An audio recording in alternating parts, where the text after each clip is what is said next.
You ready? This is the Apex Predator, and I have returned. Today we're going to do a guide to Season 3 Arena PvP for your magnanimous Sith Lords, the Enhancement Shaman. And I've read a lot of guides before this, and I tried to implement them, and they failed. So I kind of dug in, found out what I liked, what worked for me, and that's what I'm going to share for you today. It's my super secret, but I'm going to break the rules and share it with you, because that's what I do, you know? I break the rules. So we're going to take a look at basically three things: stat priorities, talents, and glyphs. And remember, this is focused on the arena. More specifically, 2v2, where I run with the Retribution Paladin. But I've noticed that I kind of leave this setup the same for pretty much every comp I run with. Like, I haven't ran twos with a healer. I've ran with a hunter and a balance druid, but I haven't ran with any actual like dedicated healers.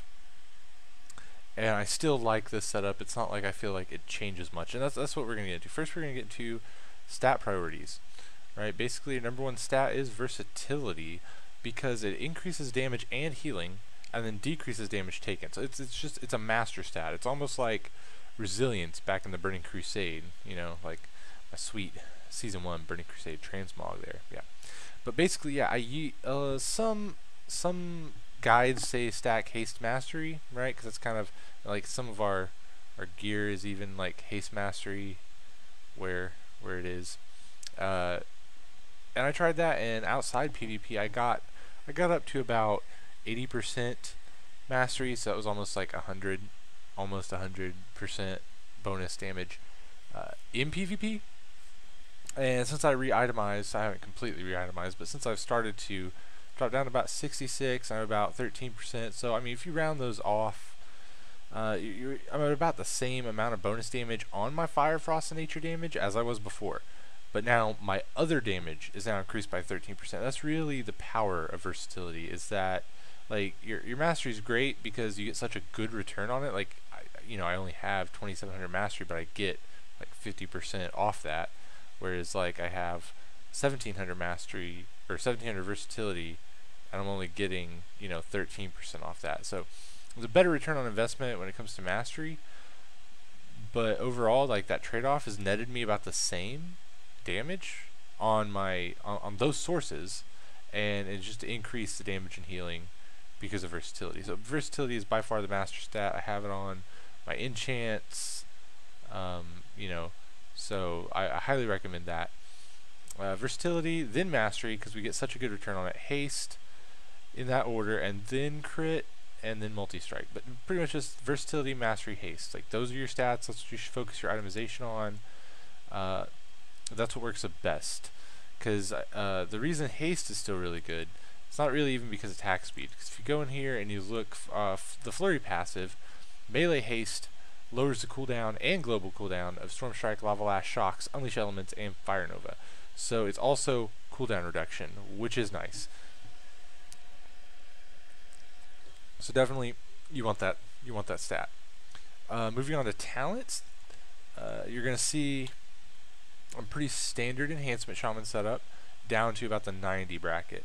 And that's what's going to justify some argument. Basically, Nature's Guardian, you don't have to push a button, which they always say is better, they being, the internet community, the keyboard warriors. And it's a big heal whenever you're about to die. I'm sure if you're an Enhancement Shaman, you understand why Nature's Guardian is the best on this tier, because Stone Bulwark doesn't shield for enough.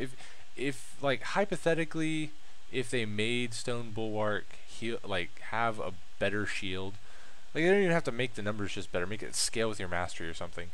I could see an argument for this, because it, Call the Elements will refresh it, so even after it's gone, you'll get more uptime on it. But as it stands now, like, that's maybe like the big shield is like one tick on a dot from like a big warlock or warrior or something, and the little shields are just like, you're not even going to notice the difference. Astral Shift is bad. It, like, best case scenario, you stack it with Shaman Rage, but it's bad. Nature's Guardian. Down here, you got Windwalk Totem, Earth Grab, and Frozen Power. I want to say I could switch to Frozen Power for some, like, against certain things, but Windwalk Totem seems to be the best.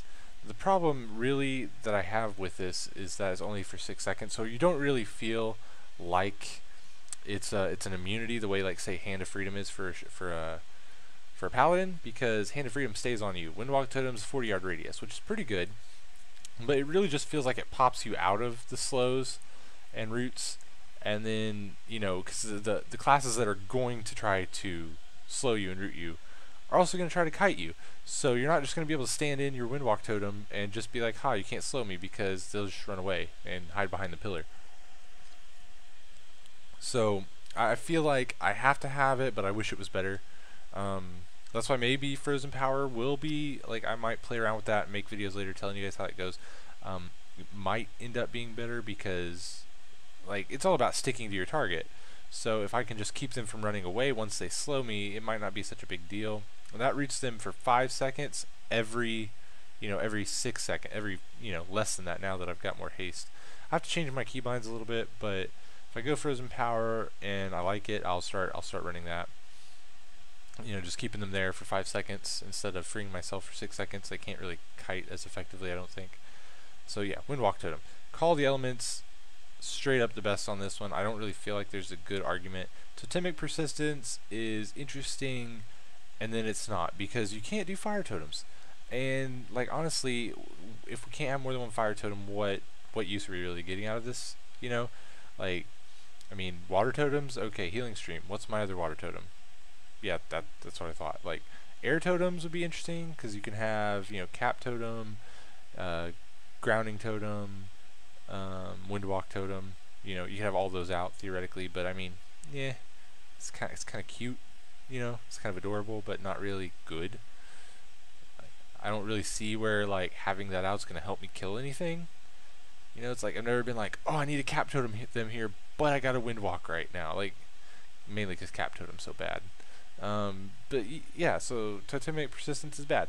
Totemic Projection, once again, you're going all in on this Cap Totem, and that's a lot of work for not a lot of benefit, especially when you're, you know, it's arena, so you have a partner, and almost all their CC is always going to be better, and you're over here wasting, you know, a talent trying to make a bad CC slightly less bad. Because, I mean, think about it, you gotta drop the Cap Totem, then you gotta hit Totemic Projection, and in none of that are you going to be able to really Storm Strike, Lava Lash, Unleash Elements, Lightning Bolt, you know, do the things you need to actually kill them. Yeah, you're not going to get to do that, because it's just a bad thing that you're doing instead. But on the other hand, Call the Elements refreshes cooldown on all totems less than 3 minutes. That's a lot. I'm not going to list it, whatever. But yeah, definitely Healing Stream and a Windwalk, getting multiple uses of those in a short time span of the fight is definitely amazing. It's definitely good. I'm never regret having this talent. And then down here, Echo of the Elements, obviously two charges on Storm Strike, Lava Lash, Fire Nova. You know, Fire Nova is mostly for PvE, the good AoE damage that you can do, but Storm Strike and Lava Lash are bread and butter, and then you just get more bread and butter, so it's like a bread and butter sandwich. It's delicious. I don't really think Ancestral Swiftness will ever be good, because that 5% passive haste is only okay. Again, the trade-off, like, basically you're going to have 5% more cooldown, less cooldown on your Storm Strike and Lava Lash, right? But then you could just hit 2 of them right in a row. It's like having 0 cooldown, so to speak. So yeah, Ancestral Swiftness is, you know, not good. Elemental Mastery, the only thing I noticed about this is it basically lets you have heroism in the arena, which is kind of cool, I guess, but, like, it's 20 seconds of 30% haste, so I guess, like, where I'm at right now, it'd be 2 seconds off my Storm Strike, and, 3 seconds off my Lava Lash. So that would be nice, and it's 20 seconds, so you might even get, you know, more of those, but I don't know, I just feel like Echo of the Elements, having the extra charge is just, always, it's like just always there, instead of just when your Elemental Mastery is put up. And so, you know, that's the thing. And then I take Ancestral Guidance because I need to survive. And in Arena, you're always getting tunneled. Like, that's just a fact. You're always getting tunneled as the Shaman on the 2's team. Because I don't run with a healer, run double DPS most of the time, and I'm squishier than my partners almost always. Because even if when I run with a Hunter, he's got deterrence and disengage and all these other tricks. And I can just kind of not do those things. So they tend to focus me, and Ancestral Guidance is really good. It's so good with your Feral Spirits because you're double dipping, right? For 10 seconds, 20% of your damage and healing, including multi-strikes, is converted to healing on 3 nearby injured party or raid members. And in 2s, there's only 2 of you, so both of you are getting this effect, basically. And the reason it's good is because it's damage and healing, so it kind of like takes your sources and compiles them. So not only does it just make your healing 20% more effective for the time, it also turns your damage into healing. You get 20% leech. So like if you look at Feral Spirits, they heal you for 100% of the damage that they deal, right?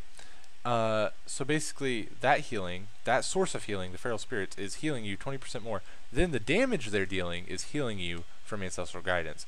So you're double dipping there. Rushing Streams seems good, but then like I said, you're working really hard for not a lot of benefit, because we're not taking Totemic Projection, so you're getting 1 or 2 uses of this in the arena, and the 15% extra healing is not enough really to get through anything. But where this affects all these different sources, so it lasts through the burst, which is really what it is. And Arena is trading cooldowns, so when they're gonna go burst on you, you can pop Ancestral Guidance and soak up some of that damage. Whereas like Rushing Streams, they go burst on you, you pop Rushing Streams and heal 15% more. That's not really gonna get you as much, as much mileage. And at the 90, this is kind of where I'm going to have to make some arguments, because I deviate from a lot of guides. Almost every guide says at 90 and 100, take Unleash Fury and Elemental Fusion, because they basically enhance the abilities you're already using, and you don't have to push a button, you don't have to crowd your global cooldowns, which is true. As an Enhancement Shaman, our global cooldowns are really, really crowded, because not only do you have so much instant cast damage in the form of Storm Strike, Lava Lash, and your shocks, but you also have to stop to purge, to drop this totem, drop that totem, refresh your totems, pop Ascendance, pop your Shaman Rage, like so many things that you have to stop to do in your little damage rotation. So adding more buttons to push is often seen as like not the best thing ever. But that's because people don't understand sort of the value of global cooldowns. And that's what I was learning as I was using these specs, is that it's based around the idea of not crowding your global cooldowns, but it actually crowds it more. Because basically what Unleash Fury does is it makes your Unleash Elements, power up your your Lightning Bolt, and you get 5% haste for 8 seconds. But that 30% buff's only for 10 seconds, and like that's basically a long time. That's 10 global cooldowns, but it's not always about that. Because a lot of times, like, think about it, it's in your rotation, you get to those 5 stacks of Maelstrom, now you're going to Unleash Elements, Lightning Bolt, right? Sets up that combo. But the problem with that is, a lot of times they're running away, they're doing this, they're doing that, and your global cooldowns will be better spent healing yourself, dropping a totem, healing your partner, stuff like that. And having to make sure you only got a 10-second window when you pop Unleash Elements to do your Lightning Bolt, and if you aren't able to do it in that 10-second window, like that talent is just not even there for you. It's just like not even having a 90 level talent. So the reason I think that's bad is because when it clogs your global cooldowns, because global cooldowns at the beginning of the fight, you go in, you open up like Storm Strike, Lava Lash, Flame Shock, Unleash Elements, or you want to do Flame Shock before your Lava Lash, and like if you have to stop in there to purge or drop a totem or do something like that, you're not just dead and then you have to redo all that, or they run away, and the opportunity cost is less. But as you go on in the fight, as they get closer to dying, as you get closer to dying, what you do with your global cooldowns matters more. And so you never want to be in a situation where your talent basically doesn't do anything for you because you have to stop to do something else. And that's why like the damage buff from Elemental Fusion and Unleash Fury, since it's so contextual, I don't really like it, and I find that my damage felt like it was lacking. Like if I couldn't stay in line of sight, stay on target, like I wasn't doing as much damage as the other members of my team, like not even close, and it just wasn't very good. But like these other two abilities, Primal Elementalist and Liquid Magma, yeah, they're buttons you have to push, but you're gonna push them pretty early in the fight. A lot of times before they even do anything to you. And I'm gonna show you guys some arena matches so you can see kind of what I'm talking about. But yeah, like you tend to drop these early on in the fight before much has happened, and they just do their stuff, and they work really well. And like this is where I really realized the sort of value of this in the arena is that when you dig into like DPS, right, as an enhancement shaman, like PvE side, you're just gonna go into a raid and go ham on a boss. The analysis I found in there basically compared Unleashed Fury and Primal Elementalist, and it found that a lot of times Unleashed Fury is kind of better overall because of the uptime, right? Like you're gonna just throw, yeah, Primal Elementalist. The elementals are great. Like they have that immolate, and they have just their basic attacks hit so much more, and it does like almost 5k DPS just by itself. You hit, you know, that the Primal Fire Elemental comes out and just boom, 5k plus DPS, and I think he scales off your stats too. So like as you itemize better, he's gonna hit harder and harder and harder. But like that's just a lot of free damage. You don't even have to think about it. Not only that, it generally is going to survive. Like he's not going to just get killed by the boss because they have to hit the totem, and you know if you're smart, you keep the totem away. But basically, the analysis found that while Unleashed Fury or the Primal Fire Elemental does more damage over its uptime than Unleashed Fury does, the uptime for Unleashed Fury is higher. So over a long boss fight, you're going to get way more damage out of Unleashed Fury because, you know, he's only there for a minute, that elemental, and then he's gone, right? Whereas this Unleashed Fury is like every time you unleash elements, which is, you know, every 13 seconds for me, like you get that 30% buff, and that's that much more. You divide that damage however many times you have it over the length of the fight, you get a better uptime on that.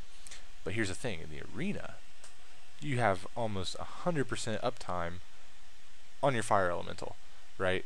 Like he lasts for a minute. Most 2v2s aren't going to be a minute long. Like occasionally if you get two teams with a healer on each and something like that happens, but like I don't even run with healer comps. You know, I run into them, I don't run with one.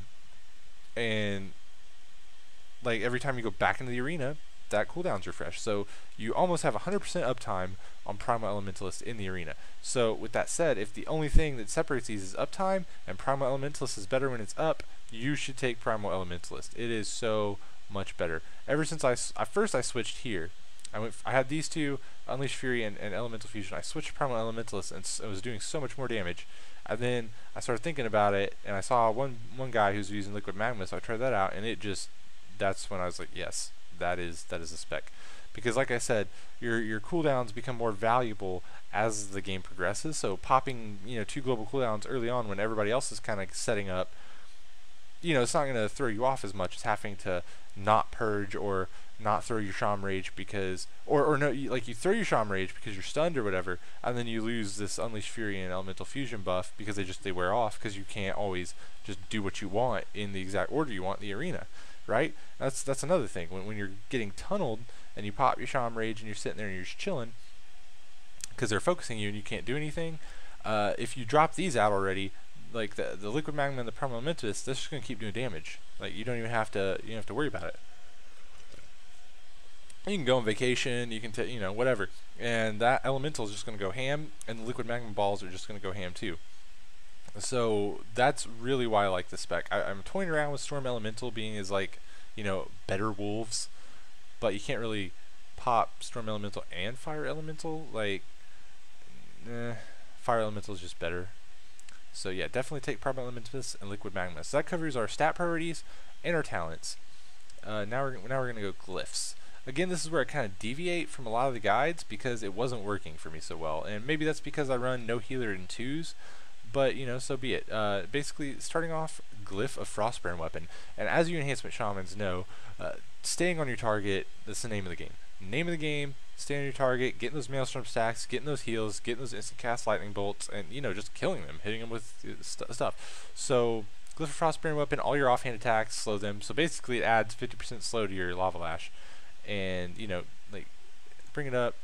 My offhand weapon does not have a 3-second swing speed. Plus, I have 2 charges on my Lava Lash, right? Slowing them for 3 seconds, they're gonna get hit by my offhand weapon before that's over. So they're pretty much always gonna be slowed. And then you throw Earthbind Totem on top of that, like they're not going anywhere. So that's really important. That's kind of a recent addition. I've had it longer than these other two, but basically these other two are kind of where I deviate. Glyph of Purging, successfully purging a target now grants a stack of Maelstrom weapon, and that's one, you know, a lot of people say take, so that's not so controversial, but it's just this combination, and the Shamanistic Resolve and the Frostburn weapon. I'm giving up the other two sort of mandatory glyphs everyone says, and that's Lightning Shield and Shaman Rage. Glyph of Lightning Shield, whenever your Lightning Shield is triggered, you take 10% less damage for 6 seconds, right? That sounds good. There's no cooldown, there's no nothing, just every time you take 10% less. Well, that glyph is kind of a static buff, and I don't know if you've watched. At best, like if you're always if you trigger your Lightning Shield every 6 seconds, then you're just constantly taking 10% less, which seems nice, but you know that 250k Chaos Bolt is going to hit you for 225k, right? I don't really feel like that's going to be the deciding factor as to your survival in that exact scenario. So, like in my experience, it hasn't been. Like, if it's going to kill me at 250k, it's probably going to kill you at 225k. So, like, you're not really surviving any significant hits. I mean, at best, it kind of, in the attrition matchups where you have a lot of dots, a lot of incremental tiny sources of damage, like that, it might be good, I guess. But it's, I never felt like it helped my survivability at all. I was still dying all the time, right? And Shaman Rage, like I like this one. I would run it over Purging maybe against comps where like I know I'm not gonna have a whole lot of things to purge, right? Like I don't know, maybe Hunter Warrior if we run into that. Like there's not gonna be a lot of magic buffs to take off of them. But it's exclusive with a really important survivability glyph, and that is Shaman Resolve, which is basically my Shaman Rage is 60% damage reduction, but it's an extra minute cooldown. But as we were talking about with Fire Elemental Totem, you always have uptime on that. Like every fight you go into the arena, that's up, right? So basically, once per fight, you're going to be able to, you know, just shield wall and not die. Like when you're being stunned and tunneled, as the squishy Enhancement Shaman that you are, like a very good way to go is you go Shaman Rage, Ancestral Guidance, and Feral Spirits, and for the duration of that, you're pretty much just not going to die. I mean, you still can't die depending on the situation, but like the extra healing, the reduced damage, it's just so good. And then if you're in a good spot where you can throw out that Ascendance, I have it macroed in with the on-use versatility trinket, so you get that much more versatility, so it's that much more healing, that much less damage taken, and you just survive so much better. I see a lot of guys, they try to run, Lightning Shield, Shaman Rage, and Purging, or Lightning Shield, Shaman Rage, and Flame Shock for the extra healing, right? And the healing's really good, I guess, if you run this and you use that Elemental Fusion on your Flame Shock, but that's, like I said, that's a lot of global cooldown management when you're going to have to stop to do this, get CC'd, stop to do that, get CC'd again. Like, those buffs wear off. They wear off more often than, like, I find to be enjoyable. And the thing is, you can just throw these up, get stunned, and not care. So they're better. Like Shaman Resolve is so much better. Just not dying for 15 seconds. You can use it when you're stunned. It's so good. So that's it. That's my glyph setup, talents, and stat priority. And now we're gonna try to find you some arena. I actually already recorded the arena as of this, when you're seeing this, and I was having some audio issues with my mic. Felt like I needed a pop filter, but it's not that kind of mic, so I apologize. Hopefully it's not too bad for your taste, but there's a little pop when I talk sometimes, so heads up on that. I'm going to be doing that with Retribution Paladin, so that'll be very interesting. I'm ready, Freddy, rock and roll. So yeah, hopefully this will be a decent hopefully it's not like Priest Warrior, because we really can't beat Priest Warrior. I mean, I am the best, but I'm not that kind of the best. We don't lose. Gosh, freaking my brothers over here. Nice. This is actually a really good matchup for us. We're going to go on the Death Knight. This is all about you. We're going to go on the Death Knight because the Paladin has Bubble, and we don't want to blow all our stuff trying to kill his Paladin, have him Bubble, and then he's just free beating on us, when we can just take out the Death Knight, then deal with the Paladin. I mean, Retribution Paladins aren't, considered that good, but they are if you know what you're doing. And we've seen, we do well. We do okay. for what we're doing. All right, we're going on. We're going. Let's try to get to the box. That's our goal. Get to the box. Oh, he's so weak. He's not that weak. Make that Death Knight your bitch. I'm going to work on it. And, oh, grounding totem. Oh, did you see that? I grounding totem that death grip like a boss. He's going to come to me anyway. Oh, we got crit. Oh, oh, I'm dying. Pop all the things. Oh, they're good, Jade. Okay. Woo. Do yourself. 91,000 crit. Oh, look at that healing. You're welcome. Oh, he just quit. And that's how it's done. I may have carried that a bit. That was rated. Well, okay, our comp, we're both kind of half healers, right? So that makes up for the fact that we don't have a healer. It helps that I crit you for 97,000. Yeah, and he's got talents that kind of help him heal me. Yeah. But that is all kinds of paladin games. that is a unique feature of the fact that I'm always focused.